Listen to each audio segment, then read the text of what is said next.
नमस्कार दोस्तों, हमारे YouTube चैनल लक्ष्य स्टडी पॉइंट पर आप सभी का स्वागत है। बात करते हैं आज केमिस्ट्री के कुछ महत्वपूर्ण क्वेश्चन की, जो चैप्टर नंबर 5 रेडियो एक्टिविता तथा नाभिकीय ऊर्जा पर आधारित होगा। यह इस चैप्टर का पार्ट नंबर 2 है। यदि आपने पार्ट नंबर 1 एवं इससे कि पहले के चैप्टर का वीडियो नहीं देखा है तो आप चैनल के प्लेलिस्ट में जाकर इस वीडियो को देख सकते हैं, अन्यथा आपको इस वीडियो के डिस्क्रिप्शन बॉक्स में उसका लिंक मिल जाएगा, देख लेंगे। यदि आप चैनल पर नए हो तो चैनल को सब्सक्राइब कर लें, साथ ही साथ बेल आइकन को प्रेस कर दें ताकि आने वाली ऐसे न्यू वीडियो का नोटिफिकेशन सबसे पहले आपके पास पहुंचे। यदि वीडियो आपके लिए उपयोगी सिद्ध होता है तो इस वीडियो को लाइक और शेयर जरूर करें। इस वीडियो को अधिक से अधिक स्टडी ग्रुप में शेयर करें ताकि इसका लाभ अन्य दोस्तों को मिल सके। बात करते हैं आज के क्वेश्चन नंबर 1 की। जब किसी रेडियो एक्टिव नाभिक से एक अल्फा कण निकलता है तो उसके परमाणु क्रमांक तथा द्रव्यमान संख्या पर क्या प्रभाव पड़ता है। तो हमें पहले जानना होगा अल्फा कण उत्सर्जन क्या होता है। तो जब किसी नाभिक की जब किसी रेडियो एक्टिव परमाणु के नाभिक से एक अल्फा कण निकलता है तो उसके परमाणु क्रमांक में, यानी कि जो परमाणु क्रमांक या परमाणु संख्या कहते हैं, उसमें 2 इकाई की कमी होती है और उसके द्रव्यमान संख्या में 4 इकाई की कमी होती है। तो हमें इस ऑप्शन को लेकर इसमें विश्लेषण करना होगा कि कौन सा ऑप्शन सही होगा। तो बात करते हैं ऑप्शन की। तो ऑप्शन ये दिया है परमाणु क्रमांक में 2 तथा द्रव्यमान संख्या में 4 इकाई की वृद्धि, जो कि गलत होगा। इसमें होता है कमी। परमाणु क्रमांक में 4 तथा द्रव्यमान संख्या में 4 इकाई की वृद्धि, ये भी गलत होगा। परमाणु क्रमांक में 2 तथा द्रव्यमान संख्या में 4 इकाई की कमी, तो इसका सही जवाब बन जाता है ऑप्शन नंबर सी। जब किसी रेडियो एक्टिव तत्व से एक अल्फा कण निकलता है तो उसके परमाणु क्रमांक में 2 इकाई की कमी होती है तथा द्रव्यमान संख्या में 4 इकाई की कमी हो जाती है। अल्फा कण का जो द्रव्यमान होता है हाइड्रोजन के द्रव्यमान के 4 गुने के बराबर होता है, यानी कि 4 × AMU। AMU का मतलब होता है एटॉमिक मास यूनिट। एक AMU का मान होता है 1.67 × 10⁻⁻27 किग्रा के बराबर होता है, जो प्रोटॉन का द्रव्यमान एवं हाइड्रोजन का द्रव्यमान समान होता है। बात करते हैं अगली आपको अन्य तथ्यों की। तो यदि किसी ये तो अल्फा कण की बात हो गई। यदि किसी रेडियो एक्टिव तत्व से एक बीटा कण निकलता है तो उसके द्रव्यमान संख्या पर कोई प्रभाव नहीं पड़ता है, जितना रहता है उतना ही बना रहेगा, लेकिन उसके परमाणु क्रमांक या परमाणु संख्या में परिवर्तन हो जाता है। अब वो कैसे परिवर्तन होता है? यदि बीटा कण 2 प्रकार से उत्सर्जित होता है, तो बीटा -6 होता है या तो बीटा +6 होता है। यदि बीटा -6 होता है तो उसके परमाणु क्रमांक में 1 की वृद्धि हो जाती है, द्रव्यमान संख्या में कोई परिवर्तन नहीं होता है। यदि बीटा +6 होता है तो उसके परमाणु क्रमांक में 1 की कमी हो जाती है और द्रव्यमान संख्या में कोई परिवर्तन नहीं होता है। तो इसी तथ्यों को देखते हुए अब कुछ रिएक्शन को देख लेते हैं जो परीक्षा की दृष्टि से महत्वपूर्ण है। इससे रिलेटेड आपको एक क्वेश्चन जरूर देखने को मिलेगा। तो आप दिया है 1 नंबर 92 यूरेनियम 238, यानी कि 92 का मतलब इसका परमाणु क्रमांक। यूरेनियम जो एक नाभिकीय ईंधन है और रेडियोएक्टिव तत्व भी है, इसका द्रव्यमान संख्या 238 है। जब इसकी एक अल्फा कण मतलब जो अल्फा कण होता है हीलियम परमाणु का नाभिक होता है, जो एक अल्फा कण उत्सर्जित होता है तो इसके परमाणु क्रमांक में 2 की कमी होती है, जो यहाँ पर होगा 90। अब 90 आवर्त सारणी में किसका होता है? थोरियम का, तो थोरियम बनेगा। और 238 दिया इसका द्रव्यमान संख्या, उसमें से 4 इकाई की कमी होती है अल्फा कण निकलने पर, तो होता है 234। अब जो 2 बचेगा और यहाँ पर 4 बचेगा तो बनेगा हीलियम परमाणु का नाभिक, यानी कि अल्फा उत्सर्जन, अल्फा कण बाहर निकल गया, तो यानी बनता है थोरियम। क्वेश्चन इस तरह से आपको देखने मिलेगा, जब यूरेनियम से एक अल्फा कण निकलता है तो कौन सा तत्व प्राप्त होगा? तो होगा थोरियम। इंपॉर्टेंट क्वेश्चन है। बात करते हैं अगले रिएक्शन की। तो दिया है 90 थोरियम 234। अब ये बीटा -6 है, बीटा -6 है। अब बीटा -6 का मतलब होता है जब बीटा कण किसी रेडियो एक्टिव तत्व से बाहर निकलता है तो इसके परमाणु संख्या में परिवर्तन होता है, परंतु द्रव्यमान संख्या में कोई परिवर्तन नहीं होता है। अब बीटा 6 2 प्रकार से होते हैं, एक बीटा +6 होता है, एक बीटा -6 होता है। यहाँ पर बीटा -6 उत्सर्जित होगा तो उसके परमाणु क्रमांक में 1 की वृद्धि हो जाएगी, परंतु द्रव्यमान संख्या में कोई परिवर्तन नहीं होगा, वो जैसा है वैसा ही रहेगा। तो बात कर लेते हैं थोरियम। जब थोरियम से एक बीटा कण होता है ऋणात्मक, तो यहाँ पर निकला है ऋणात्मक कण। यदि एक ऋणात्मक कण निकलता है तो उसके परमाणु संख्या में 1 की वृद्धि, जो यहाँ पर 90 यहाँ पर 91 हो गया, द्रव्यमान संख्या में वैसे का वैसा बना रहेगा, यानी यहाँ पर बनता है Pa, बन जाता है Pa जो क्या बोलते हैं आवास सारणी में जिसका 91 परमाणु क्रमांक है Pa। चलते हैं अगले अन्य पे। तो ये भी है β-6, ये भी है β-6, ये भी है दूसरा जो थर्ड नंबर है। 15 होता है फास्फोरस, 15 फास्फोरस यानी कि 32 इसका होता है द्रव्यमान संख्या। इससे जब एक बीटा कण β-6 उत्सर्जित होता है तो उससे निकलता है परमाणु संख्या में की वृद्धि होगी तो हो जाएगा 16। द्रव्यमान संख्या जैसा कि वैसा ही बना रहेगा, यानी कि जब 16 होगा, 16 होता है सल्फर का तो इस बन जाता है। इस क्वेश्चन आपको इस तरह से पूछ लिया जाएगा, जब फास्फोरस रेडियो एक्टिव तत्व से एक बीटा कण निकलता है तो कौन सा तत्व प्राप्त होगा, तो होगा सल्फर। अब सल्फर से रिलेटेड अन्य तथ्यों की बात कर लेते हैं। तो सल्फर प्याज और लहसुन में पाया जाता है, जिससे झाग और आंख से आंसू निकलते हैं। बात करते हैं अगले रिएक्शन की, तो है सोडियम। ये β+6 सोडियम 11 इसका परमाणु क्रमांक होता है और इसका 22 होता है द्रव्यमान संख्या। लगभग कहीं आपको 23 भी देखने को मिल जाएगा, लेकिन 22 एक्चुअल में 22 दशमलव कुछ होता है, जो एक न्यूमेरिकल लेने के लिए, एक पूर्ण संख्या लेने के लिए 22 लिया जाता है। जब इससे एक β+6 उत्सर्जित होगा तो इसके द्रव्यमान संख्या में कोई परिवर्तन ही नहीं होगा, वो जैसा का है वैसा ही बना रहेगा, लेकिन जो परमाणु क्रमांक है उसमें एक की कमी हो जाएगी। अब एक की कमी होगी तो एक जो बचेगा वही होगा β+6 +1 बीटा कण, +1 β6 हो जाता है। अब क्वेश्चन आपको इस तरह से बनेगा, जब एक रेडियो एक्टिव तत्व सोडियम से एक बीटा कण उत्सर्जित होता है तो कौन सा तत्व प्राप्त होता है, तो बनता है नियान। चल लेते हैं अन्य तथ्यों को देखते हैं आराम से। तो दिया है कुछ इंपॉर्टेंट सूत्र है जिस पे आधारित आपको प्रश्न मिल सकते हैं। आपको एक रिएक्शन दे देगा या आपको अल्फा द्रव्यमान में परिवर्तन की संख्या दे देगा, पूछ लेगा इस रेडियो एक्टिव तत्व से निकलने वाले अल्फा कणों की संख्या होगी, द्रव्यमान परिवर्तन 10 है और 10 दे दिया, तो इस सूत्र पे रखकर हम अल्फा कणों की संख्या निकाल सकते हैं। अल्फा कणों की संख्या होती है द्रव्यमान संख्या में परिवर्तन, यानी कि पहले 10 था, परिवर्तित होगी 8 हो गया, तो परिवर्तन कितना हुआ 2 का, तो 2/4 होगा। अब निकलने वाले बीटा कणों की संख्या होती है 2 गुणे अल्फा माइनस परमाणु क्रमांक में परिवर्तन। परमाणु क्रमांक में परिवर्तन क्यों होता है, क्योंकि बीटा कण के उत्सर्जन से द्रव्यमान संख्या पे कोई इफेक्ट पड़ता ही नहीं है, केवल परमाणु क्रमांक में परिवर्तन होता है। अल्फा कण के उत्सर्जन में दोनों पे परिवर्तन होता है, लेकिन लिया जाता है द्रव्यमान संख्या में परिवर्तन। चलते हैं अगले क्वेश्चन नंबर 2 है,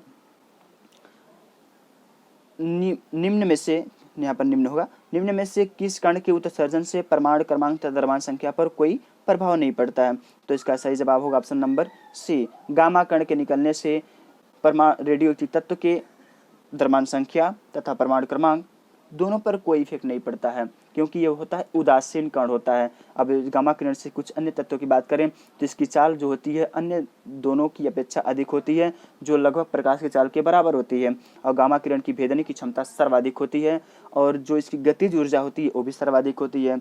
और आयनन की क्षमता की बात करें तो सबसे कम होती है आयनन की क्षमता गामा किरण की। बात करते हैं अन्य ऑप्शन की, बीटा कण एक ऋणात्मक कण होता है, इसके उत्सर्जन से द्रव्यमान संख्या पर कोई इफेक्ट नहीं पड़ता और परमाणु क्रमांक में परिवर्तन हो जाता है। बात करते हैं अल्फा कण, तो ये धनावेशित कण होता है, इसके जो हीलियम परमाणु का नाभिक को हम कहते हैं अल्फा कण। एक अल्फा कण में 2 प्रोटॉन अथवा 2 न्यूट्रॉन, यानी कि दोनों होते हैं, 2 प्रोटॉन व 2 न्यूट्रॉन। और अल्फा कण की बात करें तो इसकी जो चाल होती है इन दोनों की अपेक्षा कम होती है, और इसकी जो आयनन की क्षमता होती है इन दोनों की अपेक्षा सर्वाधिक होती है। भेदने की क्षमता की बात करें तो सबसे कम होती है, गतिज ऊर्जा की बात करें तो सबसे कम होती है। चलते हैं अगले क्वेश्चन पर, क्वेश्चन नंबर 3 है, नाभिकीय रिएक्टर में ईंधन के रूप में प्रयोग किया जाता है, तो इसका सही जवाब ऑप्शन नंबर सी, ए और बी दोनों।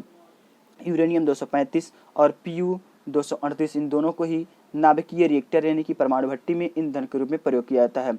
चलते हैं अगले क्वेश्चन पर, क्वेश्चन नंबर 4 है, नाभिकीय भट्टी में न्यूट्रॉनों की गति को कम करने के लिए विमंदक के रूप में प्रयोग किया जाता है, तो विमंदक के रूप में प्रयोग किया जाता है वो है कैडमियम। न्यूट्रॉनों की गति को कम करने के लिए परमाणु भट्टी में बोरान और कैडमियम इन दोनों में से कोई एक प्रयोग किया जाता है, लेकिन कैडमियम जो होता है न्यूट्रॉन का उत्तम अवशोषक होता है, इसलिए सही तरीके से प्रयोग किया जाता है कैडमियम ही, तो इसका सही जवाब होगा कैडमियम। बात करते हैं अन्य ऑप्शन की, भारी जल होता है, यह शीतलक के रूप में प्रयोग किया जाता है, इसका सूत्र होता है D2O। बात करते हैं अन्य ऑप्शन ग्रेफाइट, ये कार्बन का अपरूप होता है जो विद्युत का सुचालक होता है। पेंसिल के नोक में आपको ग्रेफाइट मिल जाएगा। और ग्रेफाइट की बात करें तो ग्रेफाइट होता है, यह विबंधक का कार्य करता है, विमंदक का, ग्रेफाइट विमंदक का कार्य करता है। बात कर लेते हैं अन्य ऑप्शन की, तो होता है सी द्रवित सोडियम धातु। द्रवित सोडियम धातु का प्रयोग किया जाता है आपका उपचार में रक्त प्रवाह की गति को मापने के लिए। और ग्रेफाइट का उपयोग विबंधक रूप में। कैडमियम का प्रयोग किया जाता है, कैडमियम का प्रयोग किया जाता है आपका नियंत्रक छड़ों के रूप में, जो इसके सुरक्षित करती हैं, नियंत्रक छड़ों के रूप में। तो इसकी क्वेश्चन का सही जवाब ऑप्शन बन जाएगा option number B, graphite. Question दिया है नाभिकीय भट्टी में न्यूट्रॉनों की गति को कम करने के लिए विमंदक रूप में प्रयोग किया था, विमंदक रूप में किया जाता है ग्रेफाइट, विमंदक रूप में प्रयोग किया जाता है ग्रेफाइट। और कैडमियम की बात करें तो कैडमियम प्रयोग किया जाता है नियंत्रक छड़े के रूप में। जो भट्टी में, परमाणु भट्टी में छड़ें लगी होती हैं, इस छड़ों को ऊपर की ओर खींच देते हैं तो न्यूट्रॉनों की गति बहुत तीव्र हो जाती है। यदि छड़ों को हम नीचे की ओर प्रेस कर दे, दबा दे कैडमियम छड़ों अथवा बोरान की छड़ों को, तो न्यूट्रॉन को अवशोषित करके उसकी गति को कम कर देते हैं। यानी कि नियंत्रक छड़ के रूप में बोरान अथवा कैडमियम की छड़ प्रयोग की जाती है और विमंदक रूप में ग्रेफाइट की प्रयोग की जाती है। चलते हैं अगले ऑप्शन पर, अगले क्वेश्चन पर। क्वेश्चन नंबर 5 है, प्रयोगशाला में नाभिकीय संलयन विधि प्रयोग नहीं की जाती है क्योंकि इसके लिए अत्यधिक ताप और दाब की आवश्यकता होती है। तो इसका सही जवाब हो जाए ऑप्शन नंबर सी, अत्यधिक ताप की आवश्यकता होती है, इसलिए प्रयोगशाला में नाभिकीय संलयन विधि प्रयोग नहीं की जाती है। चलते हैं अगले, अब बात कर लेते हैं नाभिकीय संलयन होता क्या है। नाभिकीय संलयन जब दो से अधिक छोटे छोटे नाभिक परस्पर संयुक्त होकर एक बड़े नाभिक का निर्माण करते हैं तो इसे हम कहते हैं नाभिकीय संलयन। जो सूर्य की सौर ऊर्जा होता है, सौर ऊर्जा का विकिरण, वो नाभिकीय संलयन पर ही आधारित होता है। बात कर लेते हैं अगले क्वेश्चन की। क्वेश्चन नंबर 6 है, शरीर में रक्त वेग का प्रवाह निम्न में से किसके द्वारा मापा जाता है। रक्त वेग प्रवाह, तो इसका सही जवाब हो जाता है option number A, radio active sodium. Radio active sodium के द्वारा शरीर में रक्त प्रवाह का वेग मापा जाता है। बात करते हैं अन्य ऑप्शन की, तो ऑप्शन नंबर बी दिया है, कम दाब की आवश्यकता होती है कोबाल्ट के समस्थानिक। तो इसका सही जवाब तो ऑप्शन ए हो जाएगा, लेकिन हम बात कर लेते 27 कोबाल्ट 60 की। तो ये होता है कोबाल्ट का एक समस्थानिक होता है जिसका उपयोग मस्तिष्क में उत्पन्न ब्रेन ट्यूमर होता है, जो ब्रेन ट्यूमर उत्पन्न उसको मिटाने के लिए किया जाता है। इसका अत्यधिक उपयोग हम कैंसर में किया जाता है, कैंसर के इलाज में किया जाता है कोबाल्ट के समस्थानिक का उपयोग। बात करते हैं आयोडीन 131, इसका मतलब है आयोडीन का परमाणु द्रव्यमान संख्या 131 है, यह आयोडीन का समस्थानिक है। अब इसका प्रयोग कहाँ किया जाता है, इसका प्रयोग किया जाता है थायराइड ग्रंथि यानी कि घेघा जो रोग होता है आयोडीन की कमी से, उसकी क्रियाशीलता, थायराइड ग्रंथि की क्रियाशीलता को मापने के लिए प्रयोग किया जाता है। बात करते हैं कार्बन 14, यह कार्बन का समस्थानिक होता है। कार्बन 14 कार्बन का समस्थानिक होता है जो होता है अस्थायी। इसका उपयोग किया जाता है आपका किसी पुरानी वस्तुओं की आयु को निर्धारित करने में। जैसे राम मंदिर बन रहा है, उसमें कुछ मिलते हैं अवशेष पिछले जैसे मूर्तियाँ, तो उसकी आयु का निर्धारण करने के लिए कार्बन 14 का ही उपयोग किया जाता है। चलते हैं अगले क्वेश्चन पर। क्वेश्चन नंबर 7 है, नाभिकीय रिएक्टर कौन सा कार्य करता है।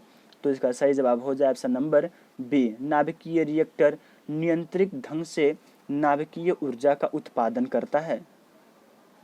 नियंत्रित ढंग से नाभिकीय ऊर्जा का उत्पादन करता है। अब नाभिकीय रिएक्टर में ईंधन के रूप में यूरेनियम प्रयोग किया जाता है, और यूरेनियम, पोलोनियम जो रेडियो एक्टिव तत्व होते हैं अत्यधिक ऊर्जा उत्पन्न करते हैं, उन्हीं को प्रयोग किया जाता है। सामान्यतः यूरेनियम ही प्रयोग किया जाता है। चलते हैं अगले क्वेश्चन पर। क्वेश्चन नंबर 8 है, सूर्य में नाभिकीय संलयन प्रक्रम निम्न में से किसकी आवश्यकता होती है। जो सूर्य में नाभिकीय संलयन का प्रक्रम यानी कि प्रक्रिया होती है, उसके लिए किस तथ्य की आवश्यकता होती है। तो इसका सही जवाब बन जाएगा अति उच्च ताप और अति उच्च दाब की आवश्यकता होती है नाभिकीय संलयन के लिए। नाभिकीय संलयन की बात करें तो 2 या 2 से अधिक छोटे छोटे नाभिक परस्पर संयुक्त होकर एक बड़े नाभिक का निर्माण करते हैं, उसे हम कहते हैं नाभिकीय संलयन प्रक्रिया। बात करते हैं अगले क्वेश्चन की। क्वेश्चन नंबर 1 है, परमाणु बम निम्न में से किस सिद्धांत पर कार्य करता है। तो इसका सही जवाब हो जाए ऑप्शन नंबर ए, नाभिकीय संलयन।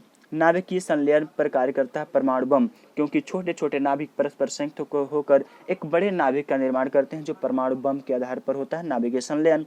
और अन्य तथ्यों की बात करें तो होता है नाभिकीय विखंडन। जब एक विशाल नाभिक से जब दो या दो से अधिक छोटे छोटे नाभिक अलग हो जाते हैं तो उसे हम कहते हैं नाभिकीय विखंडन। अब नाभिकीय विखंडन के सिद्धांत पर कार्य करता है होता है हाइड्रोजन बम। हाइड्रोजन बम जो कार्य करता है नाभिकीय विखंडन पर कार्य करता है।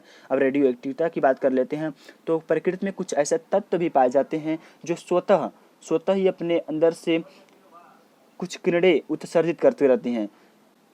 ऐसे तत्वों को हम कहते हैं रेडियो एक्टिव तत्व। और इन जो अदृश्य किरणें निकलती हैं उन किरणों को हम कहते हैं रेडियो एक्टिव किरण अथवा बेकुरेल किरण।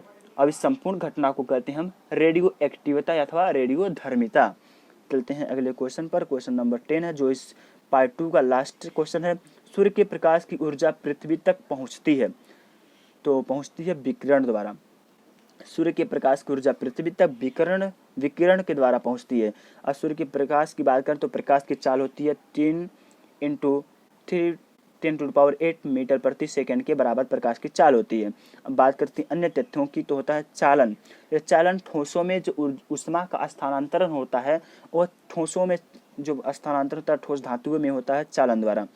अब गैस यानी कि गैस और द्रव में जो संवहन होता है ऊष्मा का एक स्थान से दूसरे स्थान पर जाता है संवहन विधि द्वारा होता है। बात करते हैं अन्य ऑप्शन तो विकिरण द्वारा प्रकाश के सूर्य के प्रकाश का जो पृथ्वी पर पहुंचता है वह विकिरण के द्वारा ही पहुंचता है। यदि वीडियो अच्छा लगे तो वीडियो को लाइक जरूर करें और शेयर सब्सक्राइब करें। आपको वीडियो देखने के लिए धन्यवाद। जय हिंद।